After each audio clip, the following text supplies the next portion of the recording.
Bonjour à vous et bienvenue donc sur la chaîne YouTube de la communauté de l'abondance, cette magnifique destination pour tout ce qui concerne la spiritualité, l'exploration de soi, la connaissance de soi.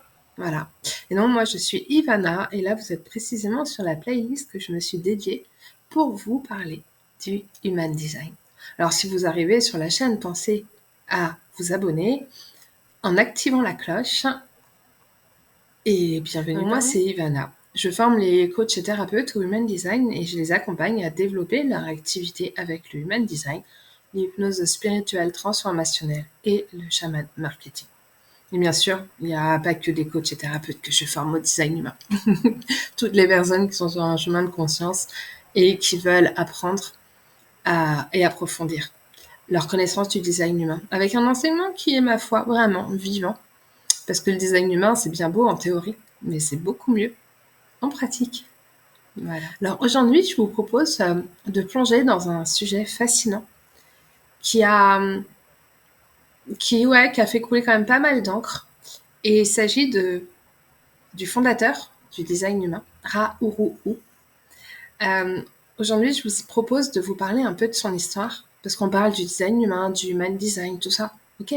Mais qui est ce fameux Ra, grâce à qui nous avons aujourd'hui accès à cet enseignement absolument incroyable qu'est le Human Design. Alors, si vous êtes curieux d'en connaître un peu plus, Ra Uru Hu, quelle a été sa vie, comment ça s'est passé pour lui, surtout, cette vidéo, elle est pour vous. Mais avant, peut-être que vous arrivez sur cette chaîne sans trop savoir qu'est-ce que le Human Design. Alors en 2 mots, si vous ne connaissez pas, mais sinon je vous mets le lien vers une vidéo ici. Le Human Design, c'est un système qui combine la sagesse, à la fois ancienne et moderne aussi, pour nous aider à comprendre notre véritable nature. En fait, en 1781, le véhicule humain, donc le corps humain, est passé de 7 centres, les 7 chakras principaux, à 9 centres. Il y en a eu 2 qui se sont ajoutés, on va dire ça comme ça, pour faire simple. Le design humain, c'est le mode d'emploi du fonctionnement de l'être à 9 centres. Donc, il vient nous dire comment circule l'énergie à l'intérieur de nous, mais aussi quelles sont nos sources de conditionnement, quelles sont nos forces, quelle est notre mission d'âme, quel est le chemin que nous avons à accomplir, et tellement d'autres choses encore. Donc, c'est un outil absolument incroyable et merveilleux, et dès qu'on ouvre une porte dans cet outil, on découvre encore tout un univers. C'est un peu sans fin. Mais ce qui est magnifique avec le Human Design, c'est qu'à chaque pas qu'on fait avec lui, on apprend quelque chose sur soi. Alors, apprendre, c'est pas forcément le mot, parce que souvent, on le sait déjà. Mais du moins, ça nous permet de l'accepter et de nous aimer. Donc, le design humain, on dit que c'est la science de la différenciation. Et cet outil nous a été donné donc par l'intermédiaire de Ra Uru Hu pour nous aider à comprendre notre véritable nature et à pouvoir incarner notre signature vibratoire unique et tellement magnifique. Donc Ra Uru Hu, c'est le fondateur de ce système. D'accord ? C'est par lui qu'est arrivé le design humain. Et juste incroyable ce qu'il a vécu. Vraiment.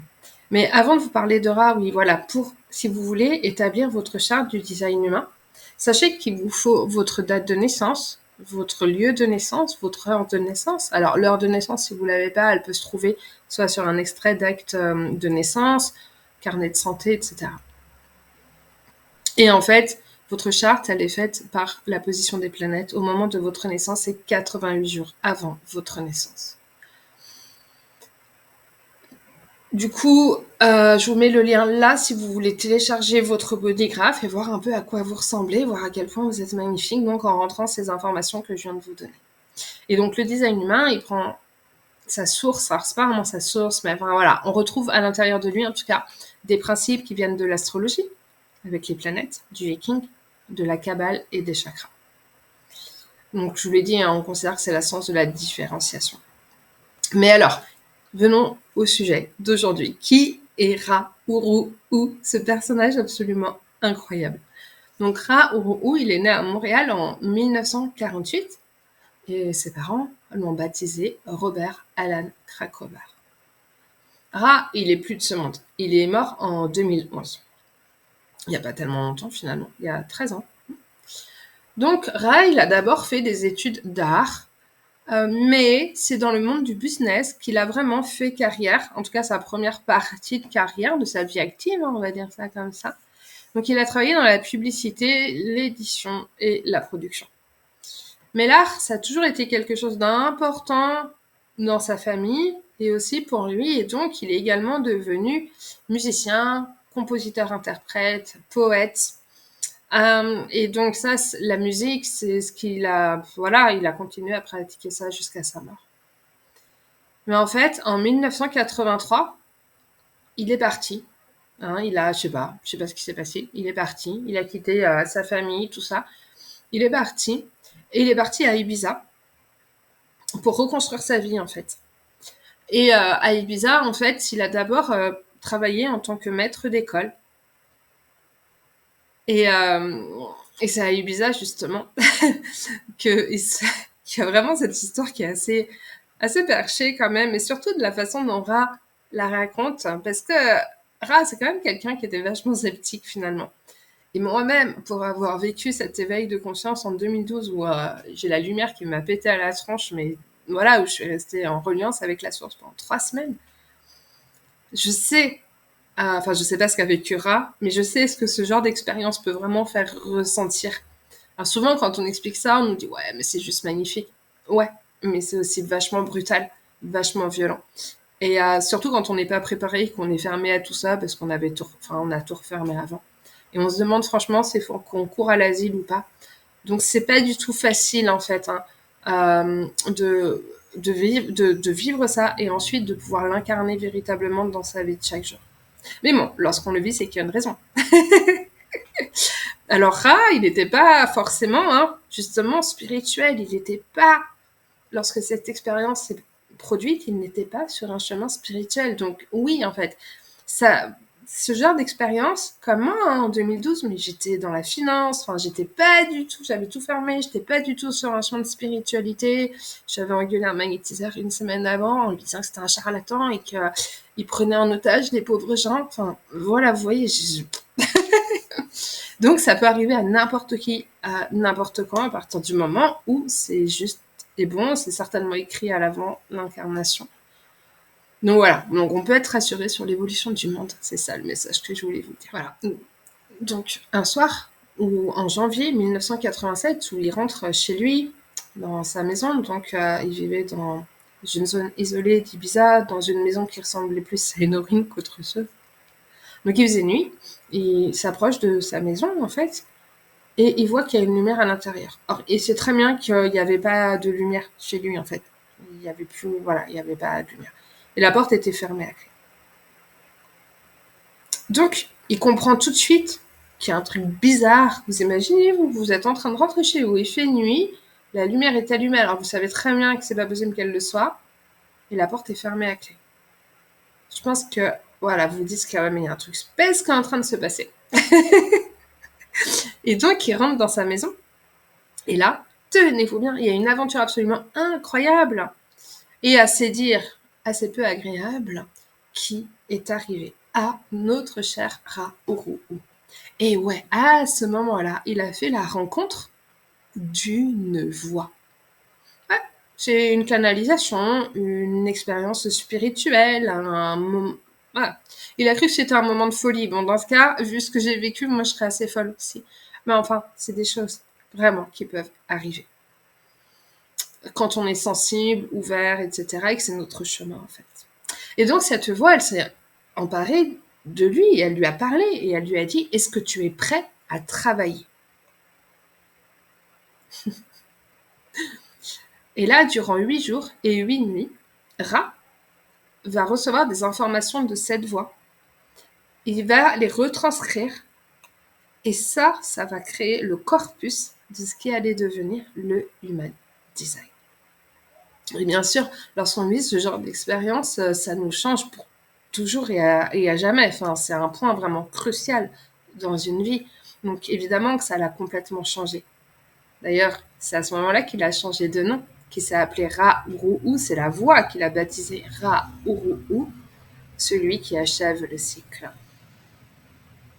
Et bien sûr, si lui s'est transformé comme ça, son monde s'est également transformé complètement, quoi. En gros, il est passé d'un mec, un artiste un peu paumé, exilé sur Ibiza, qui était pauvre dans une maison en ruine. Il est passé comme ça, en 8 jours et 8 nuits, paf, au- à être le détenteur d'une science complètement innovante, du mode d'emploi de l'être humain, du magnifique outil d'évolution. Mais vous vous rendez compte, le switch, le bug dans la tête, donc évidemment, notre rat, il s'est dit au début que personne ne le croirait. Il s'est dit, mais je suis complètement barge, mais il faut que j'aille chez les fous, quoi. Mais même lui, il se disait, mais c'est pas possible. Et honnêtement, je le comprends. Alors moi, je suis pas détentrice d'une science ou quoi, ou pas encore, j'en sais rien. Mais ces moments-là, certainement que vous en avez vécu vous aussi, on se demande, mais est-ce qu'il faut que je cours à l'asile, quoi? Est-ce qu'il y a danger? Est-ce que je vais mourir? Qu'est-ce qui se passe, quoi?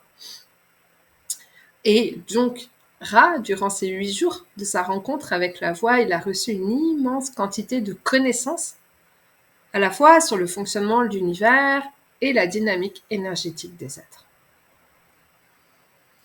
Mais une fois que la voix est partie, et ouais, hein, il y a un peu ce qui se passe la nuit noire de l'âme. C'est une forme de dépression qui vient libérer beaucoup de choses à l'intérieur de soi, qui est difficile à vivre, où on se demande comment est-ce qu'on va remonter à la surface, où la peine n'est plus vraiment à l'intérieur de soi, où voilà, c'est chaud. Hein.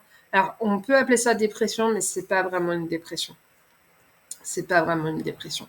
Et donc, lui, bah, il luttait, en fait. Et forcément, plus on lutte, plus on n'est pas bien. Donc, en fait, il a lutté pour essayer de se débarrasser de cette expérience hors du commun, parce que, en fait, il savait pas quoi en faire. Vous imaginez, il fait passer d'un mec complètement paumé à ce détenteur de cette connaissance en se disant, mais si je raconte aux gens, il y a une voix qui est venue me parler et qui m'a transmis ça, mais les gens vont le prendre pour un fou. Et vous imaginez la violence du truc? Alors, notre cher Ra, il s'est attelé à formuler ses données et bien sûr à expérimenter cette nouvelle science de la connaissance de soi, à savoir si ça fonctionne vraiment ou pas, si c'est juste ou pas. Donc, il a d'abord testé le human design sur sa propre expérience, hein. Voilà, que ce soit de façon personnelle, dans sa vie, tout ça. Et puis, il a fait des lectures de design humain à plein d'autres gens. Alors ça, c'est un peu ce qu'on fait tous quelque part quand on découvre le design humain. Moi, je sais que j'ai d'abord eu besoin de tester et que je l'ai fait à plein de gens pour m'assurer que c'était juste, en fait. Même si ça avait déjà été prouvé par d'autres personnes, mais c'est pas grave. J'avais besoin de le tester par moi-même. Et donc, pendant toutes ces années, il a fait ça. Il a testé, en faisant plein de lectures et tout. Jusqu'en 1992, où là, bon, après avoir expérimenté tout ça, il s'est quand même rendu compte que, ouais, que c'était juste et que c'était quelque chose de sérieux qu'il avait reçu. Donc, il a commencé à enseigner cette méthode de façon beaucoup plus large. Et notamment, il a écrit de nombreux ouvrages reliés au design humain, notamment Le rêve Viking en 1989. Donc ça, c'est vraiment un texte fondateur du design humain. Vous pouvez trouver le livre sur Amazon. Alors, il n'est pas donné, hein, je sais plus, il a un certain prix, mais enfin. Euh, c'est vraiment, bah voilà, le texte fondateur. Son travail a été rassemblé dans le site Jovian Archive, hein, qui est le site de Ra. Et c'est Jovian Archive, c'est l'organisation qui chapeaute le Human Design au niveau international. Voilà. Donc, Ra, il a consacré ça le reste de sa vie, hein, à enseigner, à répandre cette science de la différenciation dans le monde entier. Il a formé des milliers d'étudiants. Il a voyagé en Amérique, en Europe. Ah, bien sûr, vous pouvez retrouver de ces vidéos aussi sur YouTube. Alors, en anglais, évidemment, mais enfin, voilà. Alors là, vous allez me dire, mais Ra, c'était quel type? C'était quel profil? Donc Ra, c'est un manifesteur 5. Vous pouvez trouver sa charte sur Internet. Voilà. En tout cas, il a vraiment une charte où on se rend compte que c'est pas étonnant qu'il soit à l'origine d'un système aussi innovant. Et voilà. Donc j'espère que cette vidéo vous a plu, que ça vous a permis de mettre le human design dans son contexte, de mieux comprendre son histoire et celle de Ra Uru. Et je vous laisse en vous donner une citation de Ra. Le miracle se trouve dans le système et non dans la manière dont il a été transmis. Et pour moi, c'est vrai que le human design, il se transmet de façon extrêmement vivante pour appréhender le système, en fait. c'est-à-dire comment on vit au quotidien. Et je trouve qu'on n'est pas très nombreux à transmettre le human design de cette façon-là, et que c'est hyper important. Voilà. Donc j'espère que ça vous a fait plaisir d'en savoir plus sur ce sacré personnage qui nous a apporté un si merveilleux outil. En tout cas, de tout cœur, merci à lui. Et puis merci à vous, pensez à partager cette vidéo, si ça vous a plu, mettre un like, si vous avez des questions, n'hésitez pas à les poser dans les commentaires, ça m'aide, ça m'inspire pour trouver des idées d'autres vidéos, puisque j'en publie tous les dimanches. Et puis à très vite pour des nouvelles aventures. Ciao, ciao!